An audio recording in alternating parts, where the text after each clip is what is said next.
अस्सलाम वालेकुम नाजरीन, मैं Asad Abbas but advocate high court हाजिर खिदमत हूँ कोह-ए-नूर पॉडकास्ट के साथ, जिसके स्पेशल एपिसोड कानूनी शख्सियत के साथ आपकी खिदमत में हाजिर हैं। और आज एक ऐसी शख्सियत का हमने इंतखाब किया है जो ना सिर्फ ये कि यंग जनरेशन के लिए एक मशले राह होंगे, बल्कि उन्होंने ऐसे ऐसे केस लड़े हैं जो अपने साथी वकला हैं उनको भी वो रहनुमाई फराहम करते हैं। वो सियासी मैदान हो, वो मशहूर मुकदमात हो, वो फौजदारी मुकदमात हो, वो सिविल मुकदमात हो, वो नैब के मुकदमात हो, वो एक ऐसी हमागीर शख्सियत हैं जो वकालत के अंदर नया यंग बच्चा आता है, कभी भी वो इनकी शख्सियात को जो है वो नज़रअंदाज करते हुए नहीं गुजर सकता। नाज़रीन, आज हमारे साथ मौजूद हैं असद मंजूर भट्ट साहब, जो आजकल जो है वो हाई कोर्ट बार एसोसिएशन के सदर भी हैं, और इसके अलावा भी उनकी शख्सियत के बहुत सारे पहलू हैं। भट्ट साहब, आपके टाइम का बहुत शुक्रिया। भट्ट साहब, आपका शुक्रिया, आपने इस मौजू पे मुझे मौका दिया है कि आने वाली नस्ल के लिए कुछ चीज़ हम कंट्रीब्यूट कर सकें। जी भट्ट साहब, मैं आपकी शख्सियत की तरफ जब बात करूँगा तो मैं मशहूर मुकदमात की तरफ भी आऊँगा, लेकिन मैं पहले चाहता हूँ कि आप बताएं कि आप एजुकेशन आपकी कहाँ से है और वाई वकालत में ही क्यों आपने सेलेक्ट किया, कोई दूसरा प्रोफेशन क्यों नहीं किया? बिस्मिल्लाहिर्रहमानिर्रहीम। भट्ट साहब, बड़ी दिलचस्प बात है, मेरे फादर भी लॉयर हैं जी। तो ज़िंदगी की स्टोरी में जब बंदा चलता है तो पहले ज़हन में होता है बच्चे के क्या मैंने मैट्रिक किया है तो मेरा क्या फोकस होना चाहिए। At one point of time मेरा ज़हन था कि मुझे फ़ौज में जाना चाहिए, मैं इंस्पायर था, तो फैमिली एग्री नहीं किया। तो उसके बाद फिर मैंने इंजीनियरिंग जो उसकी होती है प्री इंजीनियरिंग वो किया 79 कॉलेज से। तो उसके मार्क्स, उन दिनों बड़ी मार्क्स रेस होती थी तो हमारे मार्क्स होते नहीं है, उस दौरान में इतने प्राइवेट इदारे भी नहीं थे, लिहाजा वहाँ से कन्वर्ट हो गए, चेंज हो गए। तो ज़हन बना कि लॉ जो है ना, चूँकि घर में एक है डिग्री वाले सब, तो मुझे उसको फॉलो कर लेने में हर्ज कोई नहीं। ये तो था इस तरह। लेकिन इस दौरान चूँकि मैं स्टूडेंट पॉलिटिक्स में एक्टिव हो गया तो मैं इस्लामी जमीयत तलबा को ज्वाइन किया, तो वहाँ पे वो दीनी माहौल सिविल लाइन के अंदर तो माहौल ऐसा बन गया कि अब मेरे ज़हन में कंफ्यूज बात हो गई कि भाई वकील जो है, वकालत जो है लॉ करने के बाद, तो बातें तो ये हैं कि लोग कहते हैं कि वकील सच को झूठ और झूठ को सच करते हैं, तो ये तो अच्छी बात नहीं है। सोसाइटी में कंट्रीब्यूशन जो है पॉजिटिव नहीं है। सो आई गॉट बिट कंफ्यूज्ड। मैं चलो डिग्री करते हुए देखेंगे। लॉ कर लिया। जब लॉ कर लिया तो इस चीज़ पे अब अवॉइड करने की पोजीशन कि भाई अब मैं प्रैक्टिस कैसे शुरू करूँ। मैं तो 5-7 साल जो स्टूडेंट पॉलिटिक्स की है तो वहाँ तो नमाज, कुरान, दरसे कुरान, लोगों को अच्छी अच्छी बातें, मुल्क की बातें, दीन की बातें। तो मैंने घर वालों से रिक्वेस्ट की मुझे कोई बिजनेस करवा दें। ठीक। अब जब मैं वो एक छोटा सा ट्रैवल एजेंसी का बिजनेस था तो मैंने उनसे ये कहा जी कि आपने ट्रैवल के अंदर टिकटिंग का काम करना है, वीज़ों का काम नहीं करने को, इसमें रेपुटेशन ख़राब होने के चांस होता है। जिसका वीज़ा लग गया ठीक है, इसका ना लगा ओके लो जी ये तो इन्होंने गलत कर दी। So I was avoiding these kind of negativities. तो बाद में पता ये चला कुछ 1.5 साल के अंदर कि वहाँ भी सारे वही काम है, टैक्स पूरा नहीं देना, वापडा के मीटर फिक्स किए हुए हैं, हर चीज़ वही, ना दुनिया बन रही है ना हरत समझ रही है। तो आई बिकेम मोर कंफ्यूज कि भाई मैं तो बुराई से बचने के लिए वकालत ही शुरू कर रहा, तो ये दूसरे कामों में भी इस तरह ही है, तो वाई नॉट कि मैं अपने वालिद को फॉलो करूँ, चलो आखिरत नहीं बनेगी, दुनिया शायद बन जाए, वालिद ही खुश हो जाए। So I discuss this thing with my father. I am really grateful to him. उन्होंने मुझे कहा बेटा बात सुनो, तुम्हें कौन कहता है कि तुम गलत काम करो, झूठ बोलो सच करो, सच को झूठ करो, तुम ना करो, तुम सही बात करो, इस तरह भी वकालत हो सकती है। ये वो दिन था जिसने मुझे फिर इंस्पायर किया। मैं कहा यार ये फिर करने वाला काम है। फिर मेरे ज़हन की जो शकूक व शुबहात हो सही से दूर होती गई, और I am really grateful to my father और अल्लाह ताला की ज़ात की, उन्होंने रास्ता दिखा दी। उस दिन से आज का दिन अल्हम्दुलिल्लाह मुझे केस आए, सुनता हूँ, समझने की कोशिश करता हूँ, समझ में आए तो हाँ करता हूँ, वरना सीधा ना करता। अच्छा, ये भट्ट साहब बड़ा एक सवाल रहता है अक्सर वकला के ज़हन में कि जनाब केस को रिफ्यूज़ कैसे किया जाए। आप समझते हैं कि आपके दौर में या आज के दौर में इस तरह के लॉयर्स भी मौजूद हैं, जैसे आपने तस्करा किया, कि जो केस को रिफ्यूज़ कर देते हैं उन बुनियाद के ऊपर जिन्हें वो समझते हैं कि वो ठीक नहीं है? क्या ऐसा अभी हो रहा है? बट साहब ये होना चाहिए और हो भी रहा है। मैं ये तो नहीं कहूँगा कि बहुत बड़े लेवल पे हो रहा है, लेकिन जो लोग इस चीज़ को समझते हैं कि ये प्रोफेशन जो है ये मेरे हिसाब से तो सर्विस टू नेशन का प्रोफेशन भी है, पैगम्बराना काम भी है। वकील अल्लाह के 99 नामों में से एक नाम है, ठीक। तो मैं समझता हूँ कि ये बहुत बड़ा काम है। It depends. मैं कल की बात है, मेरे पास एक दोस्त आया कमालिया से, उसने कहा जी कि मेरे पास ये जगह है और मैं इसका केस लड़ रहा हूँ, तो मैं हाई कोर्ट में केस करना चाहता हूँ। तो केस क्या है, बुनियादी तौर पर आप भी समझते हो, जब एक आपने गवर्नमेंट से लीज लिया तो अब आगे मालिक बन के तो नहीं बेच सकते, ठीक। इनको किसी ने मालिक बन के वो चीज़ बेची हुई थी, कब्जा इनको दिया होता। सरकार इतनी बड़ी है, वो वापस कब्जा लेने लेट पहुंची, तो ये समझते रहे कि हमारा केस उस प्राइवेट बंदे से ही है। तो उधर से हार गए, हार नहीं था इन्होंने, तो अब वो कहते थे कि हाई कोर्ट में हम केस करें। मैं यार कोई केस नहीं बनता, देखिए किराएदार तो मालिक नहीं बन सकता ना, ठीक। नहीं आप सदर है बाहर के, सारे काम होते हैं, यार ये काम नहीं हो सकता। तो उसको मैंने कहा कि अगर तो आप अपना पैसा और वक्त बचा लें तो आज ही बात है, और अगर आप समझते हैं कि ये बात ऐसा नहीं है तो फिर फीस दें, ठीक। केस दायर करें तो इंशाल्लाह रिजल्ट वही निकलेगा, ठीक। At the end of the day मालिक तो मालिक ही होता है। ये बड़ा मुश्किल एक काम है कि एक लॉयर के लिए कि वो कहे अच्छा बट सब, लेकिन बट से फिर ये मेरा शुक्रिया अदा किया जी कि आपने मेरा वक्त और मेरा पैसे बचा दिए। मुझे समझ आ गई, मेरे दिल में थी ये बात, पर कोई वकील दिलेरी से मुझे ये कहता नहीं था, तो मुझे होप मिलती जाती थी, तो आगे चलता जाता था। तो आज आपने मेरा अगला टाइम बचा दिया, I am thankful to you, और वो चला गया। लेकिन बट साहब एक माली नुकसान को सामने देखते हुए आप समझते हैं कि इसके अंदर फिर आपकी रेपुटेशन, आपका कद बड़ा होता है, एक लॉयर को ऐसे ही चलना चाहिए? ये मैं आपको गुजारिश करूं, हम मुसलमान हैं, रिज़्क मिल जाने वाला है, ठीक। जो मेरा है नहीं वो मुझे मिलना नहीं है, और जो मेरा है वो मुझे कुछ छीन नहीं सकता। जिस दिन हम ये एतकाद अपनी जिंदगी में कर लेना तो ये लॉस कोई नहीं है, ठीक। ये रेपुटेशन में इजाफा है, बिल्कुल। ये आपकी इन्वेस्टमेंट है, सोसाइटी में आपने अपने प्रोफेशन की रिस्पेक्ट में इजाफा कर दिया, बिल्कुल। पूरी दुनिया में लॉयर जो होता है डिपेंडेबल पर्सनैलिटी होता है, पूरी दुनिया में, सिर्फ मुसलमानों की बात नहीं कर रहा। ये बदकिस्मती हमारी है कि हम छोटी छोटी बातों की वजह से अपनी मजबूरी बना के उस चीज़ को रास्ता बना लेते हैं। हालांकि lawyer should be very truthful और स्ट्रॉन्ग बंदा होना चाहिए, बिल्कुल। अच्छा बट साहब एक यंग लॉयर के ज़हन में ये बड़ा खदशा रहता है कि बड़ा अनसर्टन प्रोफेशन है, पैसे आएंगे, केस आएगा नहीं आएगा, मैं वकालत शुरू करूं। इवन कि आप देखते हैं कि लोग डिग्रियां करने के बावजूद, इवन LLM और बैरिस्ट्री करने के बावजूद वो नौकरी की तरफ राग़िब हो जाते हैं, प्रैक्टिस में नहीं आते। क्या गुर उनके पास होना चाहिए या क्या मंतक वो फॉलो करें? आप as a senior, the most senior, अब तो माशाल्लाह आपका तजर्बा इतना ज़्यादा है, हम आपकी तरफ भी देखते हैं, क्या आप कहेंगे कि क्या होना चाहिए? मेहनत है, किस्मत है, रिलेशन है, लॉबिंग है, क्या करना चाहिए? वैसे ये बड़ी दिलचस्प बात है। जो बंदा प्रोफेशन में रहना चाहता है ना, उसके लिए सारी अपॉर्चुनिटीज़ है। अच्छा। जो बंदा जॉब सीकर है, छोटे टाइम के लिए आना चाहता है, सिर्फ छोटा सा फ़ायदा लेके अपने आप को कहता है कि मैं काम है, वो उसके लिए ये जगह मुनासिब नहीं है, ठीक। वजह ये है कि मैंने अपनी ज़िंदगी में जब ये सोच लिया कि प्रैक्टिस करनी है, तो मैंने अपने सीनियर से इस तरह ही, जैसे आज आप इससे बात कर रहे हैं, हम दोनों भाई भी हैं ना, जी। और लॉयर भी हैं, कोलीग्स भी हैं, चलो मैं चंद साल सीनियर हूँ, आप भी माशाल्लाह सीनियर बनते जा रहे हैं, तो शेयरिंग है, ठीक। मैं 3 हस्तियों का नाम लूँगा और उसके बाद मैं समझूंगा कि अगर किसी ने वाकई वकील बनना है तो उसी में जवाब है। मैंने ये सवाल किया आबद हसन मंटो साहब से, अल्लाह ने ज़िंदगी दे, माशाल्लाह इज़ डूइंग 100 क्रॉस तकरीबन कर चुके हैं, जी माशाल्लाह, मैंने उनका भी इंटरव्यू किया। हाँ, वो कहते हैं जी कि फैक्ट्स की तैयारी, मेहनत और मेहनत, नाकाम नहीं हो गया।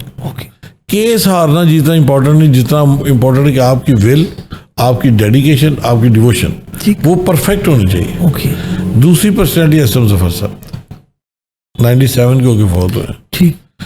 मेहनत, मेहनत और सिर्फ मेहनत, ओके।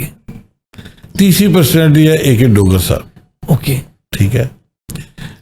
उनके भी यही अल्फाज, और अभी हमारे बहुत सीनियर हैं, हमारे बड़े भाइयों के अनवर कमाल साहब, अभी साहब का सदर प्रेसिडेंट है हमारे बाहर के, उनका भी यही है।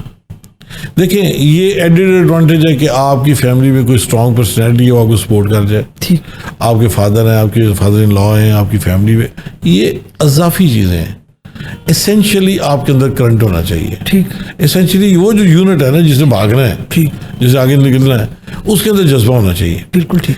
जिस तरह मैंने आपको बताया ना कि जिससे मेरे ज़हन के शुबात क्लियर हो गए, ठीक, आज 30 साल है, मेरे फादर हम इकट्ठे एक ही घर में रहते हैं, मेरे वालिद को ये कभी कहना नहीं पड़ा कि तुम अभी तक गए नहीं अदालत। ओके। बंदा अपनी सक्सेस को खुद ही मीट करता है, अपनी डिफीट में से अपनी सक्सेस बनाता है। ठीक ठीक।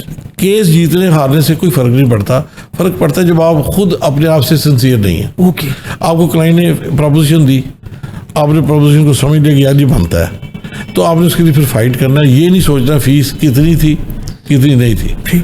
मैं हमेशा इस चीज़ को कंसिडर करता हूँ जब मेरे सामने कोई केस आता है, सबसे पहले कि केस का मेरिट क्या है, ठीक, मैं इसको कर सकता हूँ कि नहीं, मेरी समझ बूझ में आता है कि नहीं, या मेरी समझ बूझ कम हो सकती है तो मैं किसी से मशवरा कर सकता हूँ। यानी मैं किसी सीनियर से मशवरा करके जब मैं कन्विंस होकर मैं कर सकता हूँ, फिर मैंने ये नहीं देखना कि इसको मैंने हाँ कर दिया है। ये आप समझते हैं वकील की बुनियादी जिम्मेदारी होनी चाहिए। बिल्कुल। अच्छा बट साहब एक बड़ा कंफ्यूजन आता है, वाई क्रिमिनल लॉ?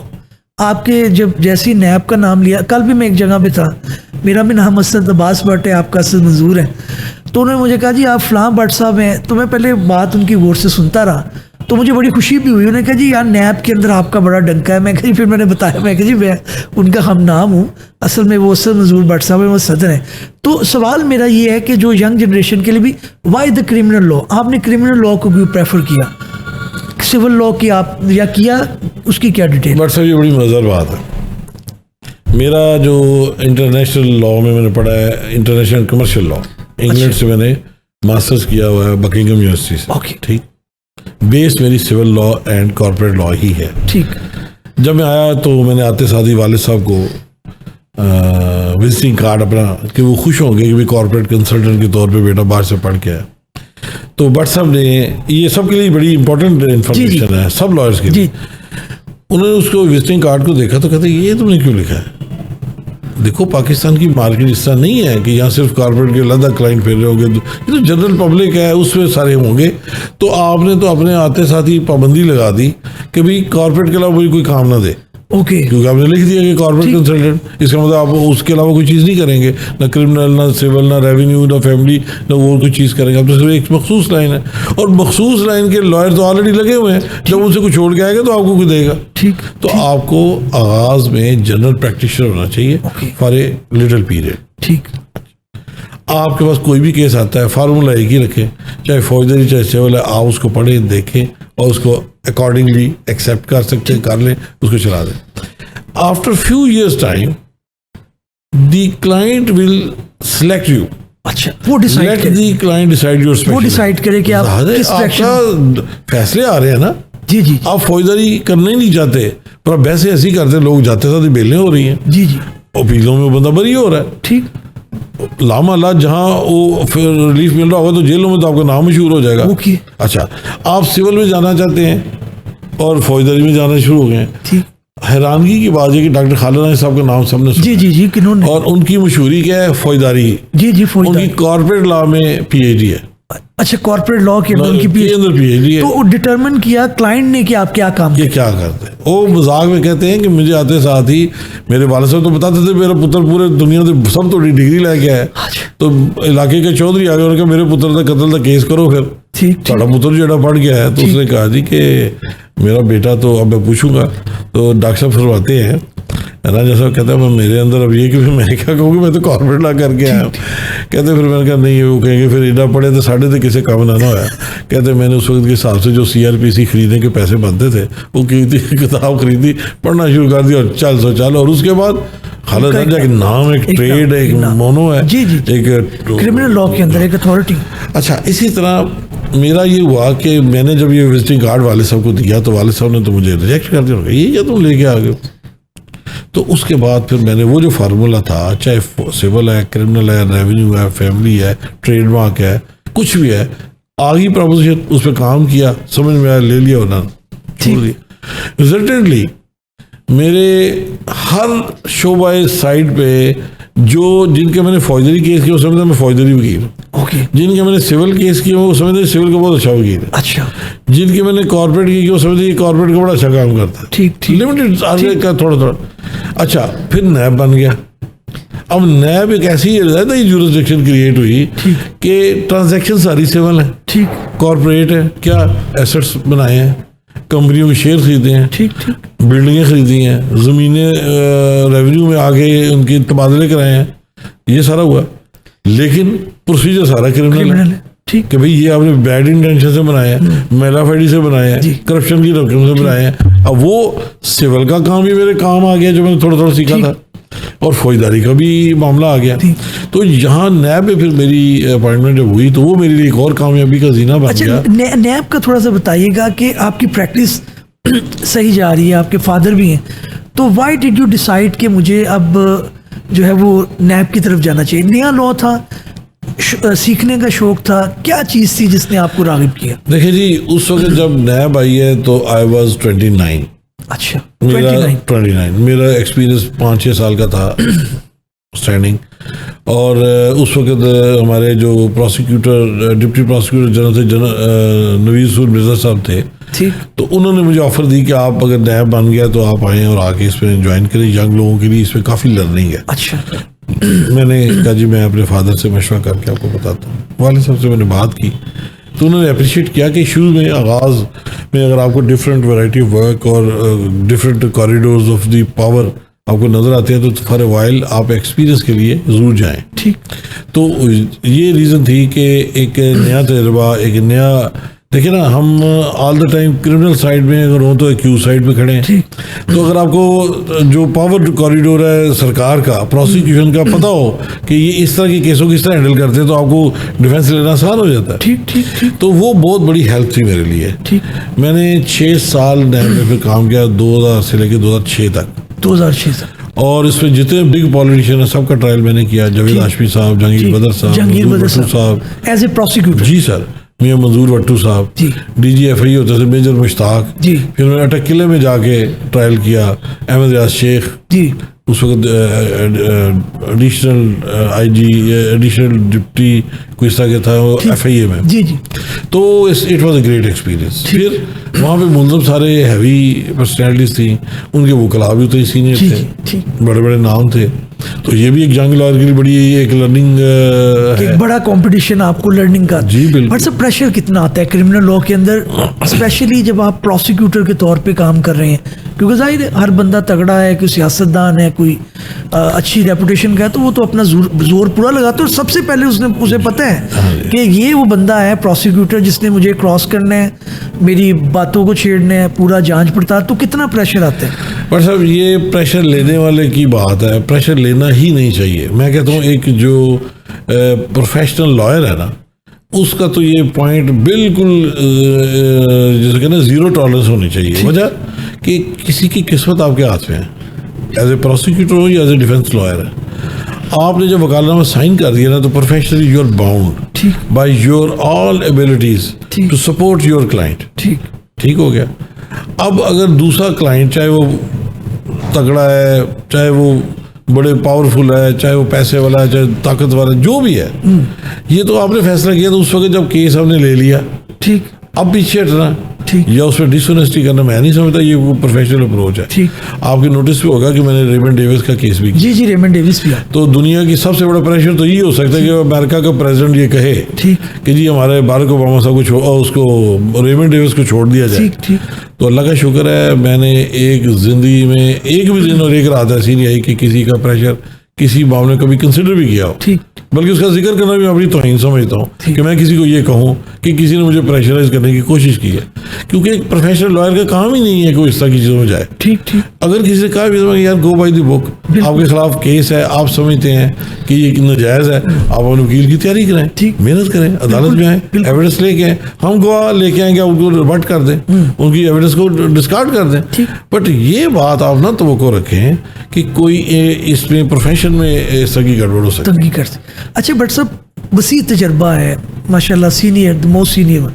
अभी जो है वो एक यंग लॉयर के ज़हन में बात आती है कि जी मैं कब मशहूर होऊंगा, मेरी वकालत कब वो चमकेगी। वो देखते हैं अपने सीनियर्स को, बड़ी बड़ी गाड़ियां हैं, एक नाम है, पैसे की रेल बेल है, बड़ी बड़ी फीसें हैं, तो उसको चमक तो नज़र आती है, लेकिन साथ ही साथ वो कोई मौका तलाश करता है, उसको एक एम्बिग्विटी रहती है, बड़ा केस आएगा, मुझे बड़ा ऑफिस बना लेना चाहिए, मुझे बड़ी पार्टनरशिप में चला जाना चाहिए, क्या करना चाहिए कि मेरा नाम जो है वो जैसे निकल रहा है बड़े लोगों वो निकले, वो मतलाशी रहता है, इसके बारे में क्या गाइडेंस? पर सर एक तो मेरा ख्याल है कि प्रोफेशन जो भी होता है ना, चाहे वो मेडिकल हो, चाहे इंजीनियरिंग हो, चाहे लॉ हो, प्रोफेशन में महारत और पब्लिक में मशहूरी दो डिफरेंट चीज़ें। ठीक। ये ज़रूरी नहीं है कि जो मशहूर आदमी है उतना कॉम्पिटेंट भी है। ओके। कोई ऐसा वाक़या हो गया जो अवाम की सतह पे ऐसे चला गया, वो कहीं जी बहुत बड़ा नाम, और उसे काम उतना किया ही नहीं हुआ। जो प्रोफेशनल वर्किंग है ना, उसमें हमेशा जो सॉलिड लोग होते हैं ना, वो मशहूरी से ज़्यादा अपनी परफॉर्मेंस पे तवज्जो देते हैं, वो अपनी ग्रोथ को देखते हैं। ठीक। अब जो असद बट 1995 में उसे एनरोलमेंट करवाई है, 2025 में अब खड़ा हो गए, मैं जहाँ पहुँचा हूँ इसमें एक दिन दो दिन नहीं है, 30 साल हैं ऑलमोस्ट। 30 साल में थोड़ा थोड़ा करके मैंने एक सफ़र का आगाज़ किया। इसमें मेरे दोस्तों की मोहब्बत भी शामिल है, मेरे वालिदैन की दुआएं भी शामिल है, मेरी दिन रात की मेहनत भी शामिल है, मेरे एसोसिएट्स की सपोर्ट शामिल है, मेरे बहुत सारे आप जैसे प्यारे दोस्तों का मोहब्बत शामिल है। तो वहाँ पे जाके अब 30 साल बाद मैं यहाँ हूँ। अब अगर एक नौजवान आता है, वो मुझे आइडियलाइज करने की कोशिश करता है, तो उसको ये फिर समझना चाहिए कि असद ने गाड़ी ज़रूर ली है, ठीक, उसका दफ्तर भी बहुत बड़ा है, पर वो किस दिन बड़ा हुआ है, ओके, कितने टाइम के बाद बड़ा हुआ है, कितनी मेहनत के बाद बड़ा हुआ है। ठीक। तो ये अगर रिदम वो अपना पकड़ लेगा तो इंशाल्लाह वो बड़ा होगा ही होगा। बिल्कुल। मेरा ये फर्म बिलीव है कि जो दोस्त आज सोचे कि मैंने प्रैक्टिस में नाम बनाना है और प्रोफेशन में आगे जाना है, भूल जाए ये बात कि मेरा तल्लक कितने बड़े ख़ानदान या छोटे ख़ानदान से है, मेरा ससुर क्या है, मेरा वालिद क्या है, भूले ये बात। फोकस करे भाई मैंने मेहनत करनी। ठीक, नो प्रॉब्लम। 100% कामयाबी का रेट है, 100%। मैंने कोई आज तक ऑर्डिनरी IQ लेवल के बंदे को भी मेहनत की बिना पे टॉप पे जाते देखा, हाईकोर्ट का जज बनते देखा। Okay, honestly. ठीक। मेरे उस्ताद हैं, जी, मैं नाम नहीं लूँगा क्योंकि मैं ये नहीं कहना चाहता अपने मुझे कि उनका IQ लेवल नहीं था, बट उन्होंने मेहनत से इतना नाम कमाया दुनिया में। उन्होंने लाहौर में उनका कुछ भी नहीं था, ठीक, जहाँ पढ़ने आए थे। ओके, पढ़े हैं, यही काम किया, यही उस्तादों से झटके गालियाँ खाई हैं, मेहनत किया है और सारा दिन सेशन कोर्ट गुजारा है। बिल्कुल ठीक। सारा दिन काम किया, रातों को जाके सब किया है, बहुत बड़ा नाम है। बिल्कुल ठीक।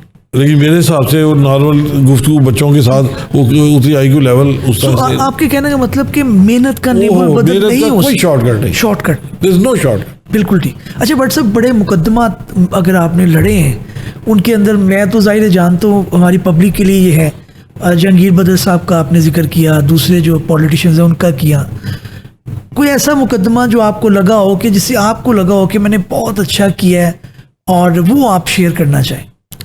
देखिए, एक तो मुकदमा में रेमंड डेविस का समझता हूँ, क्योंकि वो थोड़ा सा मेरे लिए उसका यानी कि नेशनल कॉज के तौर पे मैंने किया था, क्योंकि पूरी पाकिस्तानी कौम आपकी तरफ देख रही थी। और सर उसने दिन दहाड़े पाकिस्तानी शहरियों को मर्डर किया, ठीक, और ये मेरे लिए एक प्रोफेशनली एक बड़ी टारगेट था। और उसकी पार्टी भी इस तरह की थी कि वो तो हर बंदा खरीद लेते, वो तो अपने बंदे मरवा देते हैं किसी को करने के लिए। So it was a challenge. मैं समझता हूँ कि यानी ये भी सुने हुए हैं फिक्र है कि लोग डॉलर की खातर पर मजहब बदल लेते हैं, सारे काम कर देते हैं। तो मुझे उसमें अचीवमेंट ये महसूस हुई कि जब मैंने उनके बंदे आते थे इस दौरान ना रहा था under the cover of journalist कि जी आप इनको ब्लड मनी के लिए राजी कर लें, आप फलां कर लें, तो मैंने कभी प्रोफेशनली मैंने उनको पहले दिन जब केस बुक किया था बता दिया था कि you can go for the blood money यानी कि खून बहा, और या you can go for the trial. तो उन्होंने टाइम लिया, अगले दिन आए, आके उन्होंने कहा जी हमने ये बताएं कि सुलह कब तक हो सकती है। तो मैंने कहा तो साहब मौत होने से पहले तक हो सकती है, और अभी तो ट्रायल है, फिर अपील है, फिर सुप्रीम कोर्ट है, बहुत टाइम है। तो उन्होंने फिर अगले दिन आके कहा जी आप ट्रायल करें। अब इसके बाद मेरा उनको कहना कि सुलह कर रहे हैं फॉर व्हाट रीजन, ठीक ठीक ठीक, ये तो सौदेबाजी होगी ना। बिल्कुल ठीक। तो उनको पता है अपने राइट्स का, अब उनसे बात करें, मेरे से बात ना करें। बिल्कुल ठीक। तो मुझे उन्होंने कहा कि don't you think this is for free, यानी कि तो मैंने फिर उनको जरा जैसे कहते टेक करना, मैं कहा you have seen my office, I am not a poor man, I have been to Europe America, I understand, I am, अल्लाह का शुक्र है, but I don't need your money, ठीक, प्लीज लीव माय ऑफिस। ठीक। तो मेरा ख्याल है कि पता नहीं उसको कोई गैरत आई होगी नहीं, मेरा दिल बड़ा खुश था अच्छा। कि आज मैंने डॉलर को थका जो है ना ठुड्डा मारा है, ठीक। ताकि लोगों को पता चले कि डॉलर इज नॉट बिल्कुल ठीक। Your ego, your nationalism, your loyalty to your state, this is important. ठीक ठीक। अच्छा बट साहब, जो एक ट्रेनिंग है एज ए लॉयर, वो वक्त के साथ साथ हम सीखते हैं, हमने भी आपसे सीखा। यंग जनरेशन के अंदर एक सब्र वाली जो चीज़ है उसका फुकदान नज़र आता है, जिसकी वजह से ऑनरेबल जजेस के साथ भी क्लैश होता है। कई वाक़यात हमने देखे, और आप ये भी कहना जो है वो गलत नहीं होगा कि कई साइड पे हमें टेम्परामेंट का फुकदान नज़र आया। दूसरी साइड पे आप इसको कैसे समझते हैं कि लॉयर को बैकएंड पे आ जाना चाहिए, क्योंकि एक ऑनरेबल जज का मनसब है कि अगर वो नहीं सुन रहे बात, आप अपील फाइल कर दें, ऊपर चले जाएं। इसको किस तरह से आप गाइड करेंगे? एज ए लॉयर क्या करना चाहिए और एज ए जजेस क्या होना चाहिए? देखिए भट्ट साहब, ये ना मैं इस मामले में ना थोड़ा सा शर्मिंदा हूँ इस बात पे कि हम अपनी यूथ को सही टैकल नहीं कर सके। ठीक। मैं ये समझता हूँ कि हमारे सीनियर्स ने टाइम नहीं दिया। ठीक। मैं उस पर शामिल हूँ। ओके। ठीक। ये जो यूथ है बड़े ज़हीन है, इंटेलिजेंट है, बट हमने अपनी मसरूफियत ऐसी बना ली, हम उनको टाइम नहीं देते। ठीक। या हमें खौफ होगा शायद कि इनको अगर हमने शामिल किया तो शायद हमारा रास्ता ना काट दें। ठीक। ठीक। हम हो गए खुद गर्ज। ओके। हमने सारे का सारा कसूर नौजवानों पे डाल दिया। ठीक। मुझे आज भी, मैं 19 साल हो गए पढ़ा रहा हूँ, ठीक। सिर्फ इसलिए पढ़ा रहा हूँ कि आई वांट टू कंट्रीब्यूट। जी। एक दफा भी नहीं हुआ कि किसी नौजवान ने मेरे साथ बदतमीजी की हो, ठीक। मेरे से रैश हुआ हो, बल्कि उन्होंने मेरा वजन उठाया है, रिस्पेक्ट दी है, ऑनर दी है। ठीक। हमारा अपना कसूर है कि हम अपनी ज़ाती मसरूफियात को प्रेफरेंस देते हैं और बच्चों को टाइम नहीं दे रहे। ठीक। मैं इसलिए इमोशनल हो रहा हूँ कि ये हमारी कौम है। मैंने देख रहा हूँ कि आपके जो है वो बात सिर्फ इतनी है कि हम अपनी कौम से सिंसियर नहीं है। ठीक। मैं सोचता हूँ कि मुझे मेरे लिए, हम हमारे लिए नहीं कर रहा, ठीक। इसलिए हम मार भी खा रहे हैं। बिल्कुल ठीक। मैं पढ़ा रहा था तो मैंने क्लास में कहा कि मौजूदा हालात में पाकिस्तान से लोग बाहर जा रहे हैं, अगर आपको ऑप्शन दी जाए तो आप बाहर जाएंगे? 75% ने कहा जाएंगे। ठीक। 75%। मैंने 25 को कहा मजाक में, कि मैंने कहा लगता है कि आपने घर से नहीं पूछा इसलिए आपने भी वैसे जाना ही होगा। जी जी। चुप करके मजाक में बात चली गई। मैंने एक बात समझाई, मैं कि देखें, आप में से जो इस डिग्री को कर रहे हैं, वो बहुत बड़ा इंस्टीट्यूशन जब मैं पढ़ा रहा था, आपकी किसी एक बच्चे की भी डिग्री 25 लाख रुपए के अराउंड है। जी, सब कह रहे जी। मैं कह, आपके वालिदैन में से कोई बंदा यूरोप अमेरिका में बैठ के कमा के यहाँ फीड कर रहा है? The answer is no। ठीक। इस गए गुजरे पाकिस्तान से जी। आप कमा रहे हैं, जवान औलाद कर रहे हैं और औलाद को बाहर भेज रहे हैं। ठीक। आप बताएं, नॉर्मल लाइफ कि आज कोई आपसे अच्छा कर रहा है, कल को आपके साथ वो करें, जरूरत उसको पड़े आपकी और आप उसको छोड़ के चले जाएं। बिल्कुल सही। 14 अगस्त से आज तक हमने सुना है, खा गए खा गए खा गए। कौन खा गए? मैं ये नहीं कहता कि मैं बड़ा कोई नेक आदमी हूँ, मैं इसी शहर का बच्चा हूँ, ठीक। इसी मुल्क का शहरी हूँ। अपने मुल्क से मोहब्बत, हमारे बुजुर्गों ने तो नहीं खाया। ठीक। बट साहब मैं आपसे भी ये धोखो रखता हूँ, कोई बंदा आके कह दे कि मेरे वाले साहब मजूर साहब भट्ट साहब ने ये गड़बड़े करके ये जायदादें बनाई हैं। मैं अल्हम्दुलिल्लाह 2 दफ़ा मुझे आपने मौका दिया है। एक दफ़ा मैं सेक्रेटरी सुप्रीम कोर्ट बाहर रहा हूँ जी, और अब मेरा पूरा साल मुकम्मल होने हुआ है। ठीक। कोई बंदा कह दे कि असद मंजूर भट्ट ने किसी जज के नाम पे किसी केस में किसी तरह की बेईमानी और उस तरह से पैसे बनाए हो, तो हम जिम्मेदार हैं। कोताहियाँ हो सकती हैं, बिल्कुल ठीक। नीयत खराब नहीं, नीयत खराब। अपने मुल्क का हमने हिस्सा डाला है, साथ दिया है। अपने बच्चों को मैं पढ़ाता इसलिए हूँ कि उनको बताऊँ कि ये जगह ना छोड़े। ठीक। छोटी सी बात मैं आपके पीछे बताऊं क्या इसकी हिस्ट्री है। मैंने इंग्लैंड में जब पढ़ा तो वहाँ पे जूइश भी हमारे क्लास फेलो थे, वो अपने इसराइल के साथ इस तरह जुड़े हुए थे कि मैं हैरान था। सर हिटलर ने उनको समझाया है मार मार के कि पैसा सब कुछ नहीं है, ठीक, पीस ऑफ लैंड। वो बैठे जूइश जो जर्मन में थे, उस हिटलर ने जर्मन को कौम को आगे लाने के लिए इनको सीवरेज लाइनों में सोने पे मजबूर किया। ठीक ठीक, ये सबको पता है। बिल्कुल बिल्कुल। आज मुझे बताएं इसराइल इस तरह जंग लड़ता है पूरी मुसलमान कौम के साथ कि सड़ी भूसी जगह है वो। जी जी, इसराइल को बहुत अच्छी जगह जी, नहीं है, कोई वहाँ खेत उस तरह नहीं है, सब उन्होंने खुद किया है। पूरी मुसलमान कौम को आगे लगाया हुआ है और गजा का ये सारा मामला हुआ है। किस वजह से? उनको पता कि जगह होनी चाहिए। बिल्कुल ठीक। और हम कितने बदकिस्मत है। बिल्कुल ठीक, बिल्कुल ठीक। हमें अल्लाह ने समंदर दिया, रेगिस्तान दिए, दरिया दिए, खेत खलिहान दिए और हुक्मरान बेगैरत दिए। जी ये डिसऑनेस्ट कौम जो हमारे ऊपर चढ़ के बैठी हुई है, जी, मैं कहता हूँ कि मैं ABC पार्टी को नहीं कहता। जो शख्स पाकिस्तान का भला चाहता है, मैं कहता हूँ कि वो उसको इस मुल्क में हुक्मरानी दे जिसका पाकिस्तान से बाहर कुछ ना हो। बिल्कुल ठीक। हर पार्टी का लीडर जो है उसका स्टेक बाहर है, पाकिस्तान में कुछ भी नहीं है। बिल्कुल ठीक। They are only here for ruling us. मैं कहता हूँ कि जब इस गली मोहल्ले में मैंने मरना है, मेरे बड़ों ने मरना है, तो फिर जिंदा रहने का हक भी हमें होना चाहिए। बिल्कुल ठीक, बिल्कुल ठीक। ये वो चीज़ है जिसके ऊपर मेरी आंखों से आंसू इसलिए निकले कि ये लोग परेशान हैं। हम कर सकते थे, जी, हमने नहीं किया। बिल्कुल ठीक। हमारे बुजुर्गों ने नहीं किया, अब हम भी उस तरह नहीं कर रहे। हम बच्चों को ये कहते हैं ये बदतमीज हैं, ये हमारी जगह खाली नहीं करते। आपने दिया क्या है उनको? ठीक ठीक ठीक। आप सोचें कि अगर आपके सामने बच्चा परेशान है और आप पकड़ के उसको सड़क पार कराएंगे तो क्यों नहीं आपकी मदद करेगा? ठीक ठीक। आप कहते हैं लेट देम डाई, बिल्कुल वो कहते हैं जन्नत में जाइए मुल्क, और ये सारी चीजें वो मुल्क छोड़ के जा रहे हैं। बिल्कुल ठीक। जिसने पाकिस्तान आके पाकिस्तान में खिदमत करने की कोशिश की उसको भी हमने रिजेक्ट किया है। उनको यहाँ हमारे इदारे पड़ जाते हैं, LDA पड़ जाता है, टैक्स पड़ जाता है, बेईमानी के इदारे पड़ जाते हैं। जायज़ काम भी नाजायज़ तरीके से करने पे लोग मजबूर हैं इस मुल्क के अंदर। बिल्कुल ठीक, बिल्कुल तो ठीक। मुझे बताएं फिर किस तरह ये सिस्टम, ये मुल्क चलेगा? बिल्कुल ठीक। हम होपफुल जरूर हैं जी, मायूस बिल्कुल नहीं है, बिल्कुल, लेकिन मैं कहता हूँ कि लोगों को होश होनी चाहिए। बिल्कुल ठीक। आप लॉ के प्रोफेशन में आए हैं, मैं बिल्कुल आज भी मैं क्लास पढ़ा के आया तो मैंने कहा भाई बात सुने, मत देखें कि ये लॉयर इसलिए कामयाब है कि इसके पास बड़ी गाड़ी है, मत देखें कि ये लॉयर का बड़ा दफ्तर है तो इसलिए कामयाब है, मत देखें कि इसकी कोठी बड़ी, नहीं, उसका अपने प्रोफेशन में डिवोशन क्या है, बिल्कुल ठीक। उसने अपने प्रोफेशन में दिया क्या है, ठीक। उसने इनोवेशन क्या की है, उसने एक्सीलेंस क्या की है। बिल्कुल तो ये होना चाहिए। मैं क्या हो सकता है वो दौलत और बाकी चीज़ उसके वालिदैन की तरफ से हो, उसकी फैमिली की तरफ से हो, आप प्रोफेशन में उसकी वो देखें, इंटेग्रिटी देखें, डिवोशन देखें। सो ये वो चीज़ें हैं।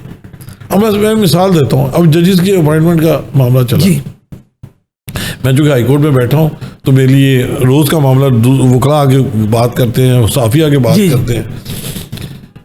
अब अल्लाह करे हम ये जजेस लगाने जा रहे हैं, तो क्या आप ये देख रहे हैं कि ये वो लोग होने चाहिए कि जिनको loyalty to the state, Pakistan की ज़मीन से मोहब्बत है? क्या आप ये देख रहे हैं उनमें कि इन्होंने जो 20, 25, 30 साल वकालत चमकाई है उसमें कितने लोगों को जायज़ नाजायज़ कामों से रोका है? क्या इनकी कंट्रीब्यूशन है? क्या आप सिर्फ ये देख रहे हैं कि जो मेरा बंदा कि उसका बंदा है? ठीक ठीक। अल्लाह का बंदा लें और पाकिस्तान का मोहब्बत करने वाला लें, इंशाल्लाह ये इदारा जुडिशरी उसको सब कुछ सही कर देगी। बिल्कुल ठीक। सिर्फ एक जात का खौफ होना, जी जी, ये वही मुल्क था ना जहाँ परवेज मुशर्रफ था, उसके आगे कोई बोलता नहीं था। फिर यही वो मुल्क था कि जहाँ पे जैसे शौकत अली सिद्दीकी था जिसे कहा था अरेस्ट हिम, बिल्कुल ठीक। कहा था ना, बिल्कुल। जुर्रत वाले जज लाएं, गैरत वाले जज लाएं, वो लोग लगाएं कि जिनको पाकिस्तान से मोहब्बत है। बिल्कुल ठीक। 6 जजों ने कहा कि हमें इनसिक्योरिटी है, हमने क्या किया है? ना कौम ने किया है ना हुक्मरानों ने किया, बिल्कुल ठीक। बल्कि उनको तमाशा बनाते हैं, उनको कहते हैं इनकी डिग्रियां जाली हैं 40 साल बाद। तो ये जरा कोई कल्चर तो बनाए ना। बिल्कुल ठीक, कल्चर बनना चाहिए। बट सब मैं वापस आऊँगा, हमने देखा है कि हमारे जो यंग लॉयर है वो सियासत की तरफ बड़ा देखते हैं। आप भी सियासत का हिस्सा रही हैं, लेकिन मेरा अपना जो तजुर्बा है या मुझे जो चीज़ मेरा ऑब्जेक्शन है वो ये कि एक नाइब बच्चा है उसको हम ज़ाया कर देते हैं, उसकी वो जो सॉफ्टवेयर हैं, उसके जो कॉन्सेप्ट्स हैं, उसके वो आ जाते हैं कि जनाब मैंने सियासत की तरफ आना है, उसको वकालत का फिर नहीं पता होता। फिर हमारे सामने इंसिडेंट्स आते हैं, जजेस के साथ मसाइल हैं, ओवरऑल क्लाइंट के साथ मसाइल हैं, उसकी ट्रेनिंग नहीं हुई। हमने पहले दिन उसको कार्ड पकड़ा दी, Yes. हमने उसके साथ ज्यादती की, हमने कहा जाके हमारी कंपेन करो, करता रहा। अब वो बाद में वो सेट नहीं हो रहा, सिस्टम को डिस्टर्बेंस आ रही है, और लॉयर का आपको पता है किसी भी सोसाइटी के अंदर एक कलीदी किरदार है। डेफिनेटली ये आपकी बहुत बात इम्पॉर्टेंट है, और मैं इसी आपके इस तवज्जुह से कहना चाहूँगा अपने नौजवानों को कि आप इलेक्शन की जो डायनामिक्स है उसको अंडरस्टैंड करें थ्रू योर सीनियर। ठीक, खुद फैसले ना करें। ठीक, यहाँ पे एक हमारे यंग लॉयर्स एसोसिएशन ने बनाई कि उनके भी इलेक्शन हो, जो कि ज़रूरत नहीं है। ठीक, अच्छा, जो मिनिमम आपकी रिक्वायरमेंट है ना, बार एसोसिएशन के इलेक्शन है वो 5 साल की स्टैंडिंग के बाद शुरू होते हैं। अच्छा, उसके पीछे यही मंतक थी कि उनको कम से कम 5 साल सीखना चाहिए। ठीक, ठीक, फिर वो अपना एक रास्ता मुतय्यन कर लें। लेकिन अनफॉर्चुनेटली हमारे कुछ दोस्त हैं कि जो नौजवानों को मिस यूज़ करने के लिए उनको धोखे दे के उनको जी हम आपको दफ्तर भी देंगे पंजाब बार काउंसिल में, हम आपको ये भी करेंगे वो भी करेंगे, इलेक्शन करवाया और इस दौरान जुलूस करवाते रहे अपनी मर्जी के। जब देखा हमारी मर्जी का बंदा नहीं जीता, उनको सबको ज़ाया कर दिया। वो बच्चे आज भी नाराज हैं। मेरे पास वो बच्चे आए थे तो मैंने समझाया था कि बेटा आपके अभी सीखने के दिन है, ठीक, अभी आपके पॉलिटिक्स में आने के दिन। पॉलिटिक्स भी बुरी चीज़ नहीं है, जी, जी। बट विद नॉलेज आपको बैक पे एक्सपीरियंस हो जाए जो आपको रिक्वायर्ड है, तो उसके बाद आप करें बिस्मिल्लाह। अच्छा, एक भट्ट साहब, जो ओवरऑल चीज़ आती है इंटरनेशनली, अगर आप जायज़ा लें मुख्तलिफ बार्स का, उधर ये तकसीम शायद नहीं आती, तो correct me if I am wrong, कि उधर ये तकसीम नहीं आती कि ये लॉयर जो है वो सिर्फ सियासी है, ये लॉयर जो है वो सिर्फ प्रोफेशनल है, ये लॉयर जो है वो सिर्फ कोई आता है जो इलेक्शन लड़ने आता है। हमारे यहाँ तकसीम की बुनियादी वजह क्या है कि ये नहीं है कि हम लोगों को ट्रेन किए बगैर सियासत में डाल देते। देखिए, ये बिल्कुल आपने वो बात की है जो मैं इसको ठीक करने के लिए इलेक्शन लड़ा। मेरा इलेक्शन लड़ने के बैक पे एक तो वही थी कि नौजवानों के लिए मैं कुछ कर जाऊँ, रास्ता सीधा कर जाऊँ, अपनी तरफ से कंट्रीब्यूशन कर जाऊँ। दूसरा मेरे ज़हन में था कि जिस प्रोफेशन ने मेरे वालिद को इतना ग्रो कराया कि उसने कमा के यहाँ से मुझे बाहर पढ़ने के लिए भेजा और फिर अपने साथ खड़ा कर लिया, तो हम प्रोफेशनलिज्म के नाम पे इलेक्शन से अवॉइड करते हैं। जिनकी प्रैक्टिस अच्छी है वो इलेक्शन में नहीं जाना चाहते, वो ज्यादती कर रहे हैं अपने प्रोफेशन के साथ। अच्छा, वो ज्यादती कर, बिल्कुल ज्यादती, उन्हें आना चाहिए। ठीक, मैं उसकी मिसाल खुद हूँ जी, मैं प्योर प्रोफेशनल हूँ। मैंने किसी जी वही 2015-16 पहला इलेक्शन लड़ा है और दूसरी दफा लड़ा है, और ये भी दोस्तों के कहने पे। मेरी अपने वालिद साहब से, हालांकि मैं खुद पॉलिटिकल था, मैं स्टूडेंट पॉलिटिक्स करके आया था वकालत से पहले, और मुझसे लोग तोको रखते थे कि अगले दिन ये इलेक्शन लड़ेगा। मेरी अपने वालिद साहब से अंडरस्टैंडिंग यही थी कि वो प्रोफेशनली मुझे लीड कर रहे थे। उन्होंने कहा बेटा जब तक आप एडवोकेट सुप्रीम कोर्ट नहीं हो जाते आपने इलेक्शन की बात नहीं करनी। अच्छा, मेरी उनसे एक अंडरस्टैंडिंग थी। इस दौरान 1-2 दोस्तों का इलेक्शन आया तो हमने वोट जाके बैग लगा के, वरना हर साल जाना वोट डालना वापस आया। ठीक, मैं समझता हूँ कि इलेक्शन के अंदर प्रोफेशनल लोगों को आना चाहिए और 1 साल अपनी इस बार को वापस देख लें। ठीक, अब मेरी 30 साल स्टैंडिंग में मैंने 2 साल बन गए ना, 1 साल कैंपेन में मेरा लगा, 1 साल ये आपने मौका दे दिया, तो मैंने अपनी तौर से जो भी कंट्रीब्यूट करने की कोशिश वो किया। सो 1 या 2 साल अगर मैं अपनी ज़िंदगी के देता हूँ बाहर को, तो फिर मुझे नहीं, मेरा ख्याल गिला होगा कि नौजवानों को सीखने का मौका नहीं मिला। जब मैं खुद बाहर में बैठ के एज ए प्रेसिडेंट उनको समझा रहा हूँ, अब देखिए ना मेरा ये टेन्योर है, आप इसका जायजा लीजिएगा। कभी कोई लड़ाई, कोई झगड़ा, कोई दंगा, कोई नाराजगी, कोई नहीं। वजह ये कि मैं खुद प्रोफेशनल हूँ। मुझे आधी बात तो मैं बच्चे को समझा देता हूँ, यार तुम्हारी बात ही ठीक नहीं है। जजों को हमने क्या सिखाना है? बिल्कुल। फिर जो जजों ने ज्यादती की है वो भी हमने बात की है। ठीक, हमने ये नहीं किया कि जजों को ओपन छोड़ दिया और अपने बच्चों को नहीं, अपने सारे दोस्तों को साथ दिया। यानी एक वाकया मैं आपको बताता हूँ कि शेखपुरा में हमारे नौजवान लायर यंग बच्चे हैं, ज़हीन बच्चे, मैं इनकी बड़ी कदर करता हूँ। वो कोर्ट रूम में बैठा है, उसे कहा कोर्ट के हल्का करके पंखा चलाओ। ठीक, उसने कहा पंखा खराब है। वो लॉयर उठाया, उसे जाके चलाया तो पंखा चल गया। ठीक, तो अब वो बात गलत हो गई। उस नौजवान लॉयर ने भारत नहीं करना चाहिए था, उसे उसको थप्पड़ मार दिया। अब इसके ऊपर 780 का केस बना दिया। जी, अब गेम क्या है कि पीछे ज़हन ये है कि इन लॉयर्स को सबक सिखाया जाए। ठीक, हमें कहते बाहर के तो हम उनको सबक ज़्यादा अच्छा सिखा सकते थे, भाई हमारे ही साथ तो हमने करते नहीं। पुलिस का पर्चा करवा के उनके पीछे पुलिस लगाई गई। ठीक, बिल्कुल सही। वो उनकी बेलें खारिज करवाई गई। ठीक, वो हाई कोर्ट में आ गए। जो मैं बताना चाहता हूँ आपको बात कि मैंने ये नहीं किया प्रोफेसर सुलह कराई, मैंने वहाँ जहाँ स्टैंड लेना था स्टैंड भी लिया। ठीक, हुआ क्या है, केस दायर हो गया उनकी बेलों का। जस्टिस आलिया नीलम साहब जो हमारी चीफ जस्टिस है, इनकी डीवी में गया तो उन्होंने सुनने से इनकार कर दी कि भाई हमारा तो 780 का केसेस नहीं आते हैं, अब उस बेंच पे तो उन्होंने चीफ जस्टिस साहब को भेज दिया। अब हमारे जहन में आया एज ए लॉयर कि यार वो 80 का बेंच तो आज अली बाकी नजवी साहब और अनवर पन्नू साहब, हमने अंदाज़ा लगा। तो मैंने इन नौजवानों का भी अब आप उधर जाएँ क्योंकि बेंच ने केस भेज दिया, उधर जाए। ये कह के तो मैं उठने लगा हूँ तो वो जजेस उठ गए, तो उन्होंने कहा जी कि लॉयर्स ने कि जी ये इतनी ज़्यादा पुलिस आई हुई है, हमें पकड़ने आई हुई है, तो आप ज़रा इनसे पूछें। मैं कह रहा आपको ऐसे वहम पड़ गया है, ऐसी बात नहीं, ये तो अपने किसी काम आए हुए। कहें सर पूछे तो सही। लिटरली 60-70 से ज़्यादा, बल्कि बाहर भी कहते 100-125 की टोटल तादाद शेखुपुरा से पुलिस आई थी सिर्फ इन लॉयर्स को गिरफ्तार करते, ठीक, सबक सिखाने के लिए। और मैंने उन्हें क्वेश्चन किया ना, मैं कहा जी एसपी साहब आप कहाँ से तशरीफ, शेखुपुरा। आप कहाँ से तशरीफ है? SHO साहब फूलों से देखे, शेखुपुरा। तो भैया आप क्यों आए हैं? वो जब अपने काम है, भाई आपका क्या काम है? ठीक। तो बेल चूंकि ग्रांट नहीं हुई थी, केस पेंडिंग था, अब ये टेक्निकल बात है। हुआ क्या है कि वो बच्चे, मैंने उनको कहा अली बाकी नशवी साहब सीनियर, उनके पास चले जाए, तो मैं अभी देखते हैं।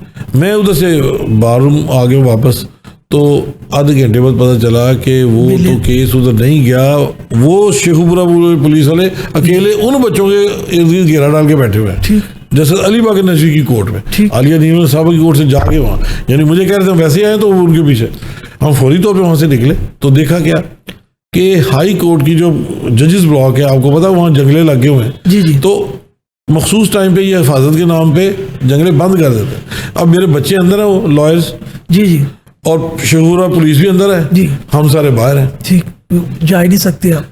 उनको अरेस्ट करवाना चाह रहे हैं ना, क्यों? क्योंकि उनको बेल ऑर्डर नहीं है, जी जी, टेक्निकल नागौट है ना, ये गलत बात, ये अनफेयर है। मैंने स्टैंड लिया, मैंने कहा बिल्कुल ये दरवाजा भी खुलेगा, बिल्कुल ठीक।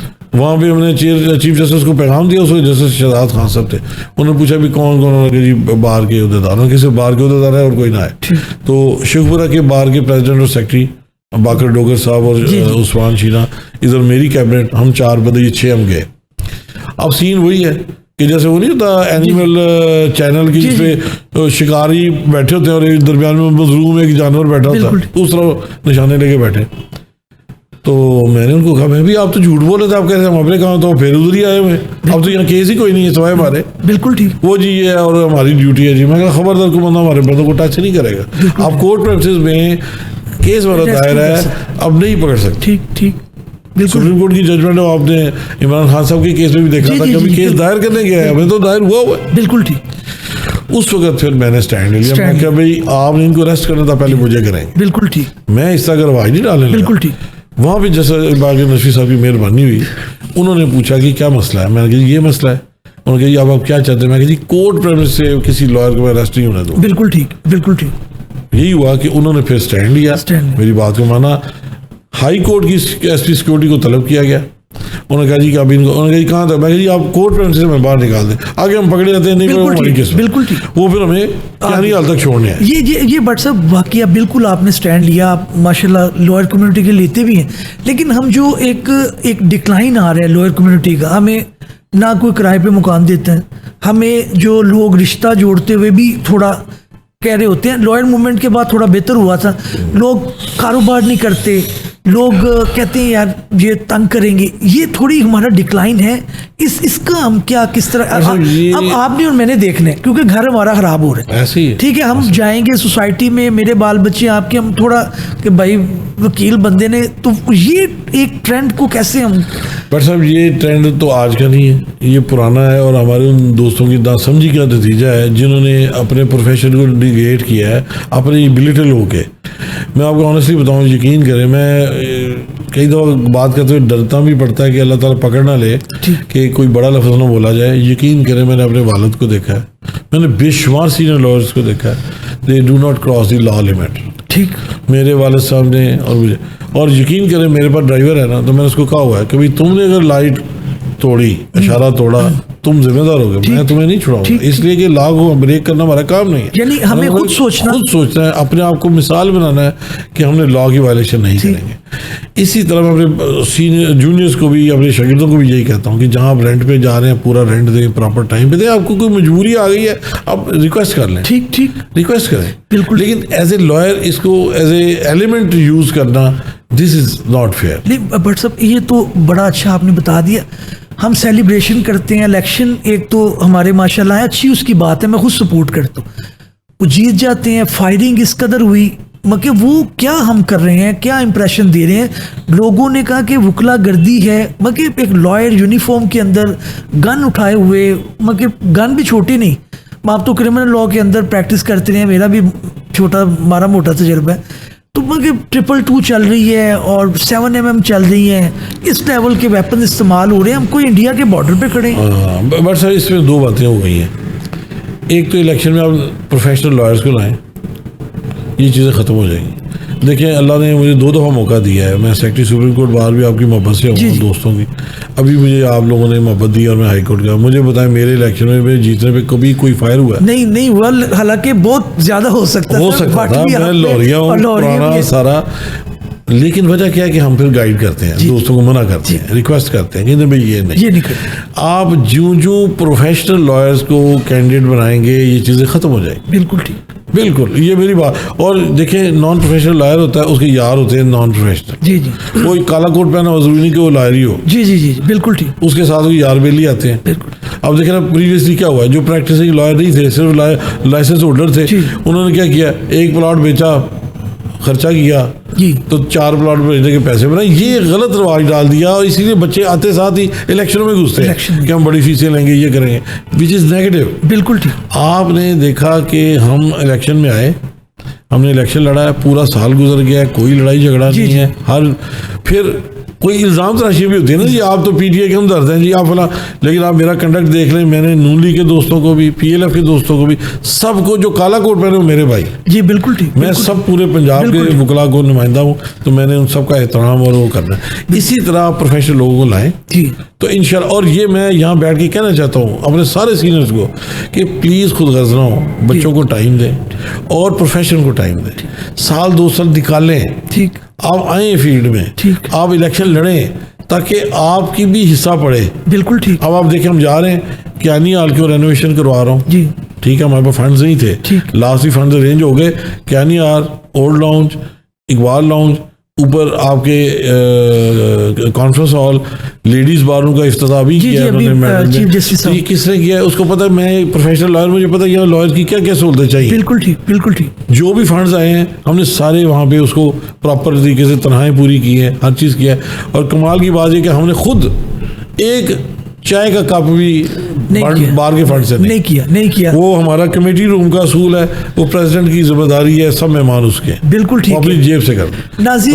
नाज़रीन, शख्सियत क्योंकि हमागीर हैं, एक पूरी हिस्ट्री है, जिनसे जितनी बात की जाए शायद उतनी कम है, लेकिन जो बात का निचोड़, बट सब जज्बाती भी हो गए, उनके आंसू भी निकल आए, आपने देखा भी होगा। लेकिन एक बात जो है वो हमें समझनी पड़ेगी बतौर प्रोफेशनल लॉयर कि ये हमारा घर है, इसको हमने ठीक करना है। बट साहब ने कहा कि प्रोफेशनल लॉयर्स को आगे आना चाहिए, कंट्रीब्यूट करना चाहिए, और हर लॉयर को ये सोच के आना चाहिए कि ये सोसाइटी उसी की है, ये मुल्क उसी का है, ये बार उसी की है, उसने अपना हिस्सा डालना है, और इसके अंदर जो कमी कोताही है उसको भी आपने और हमने और बट साहब ने मिलकर पूरा करना है। अगली किसी शख्सियत, कानूनी शख्सियत के साथ हाजिर खिदमत होंगे, तब तक के लिए इजाज़त दीजिए। अल्लाह हाफिज़।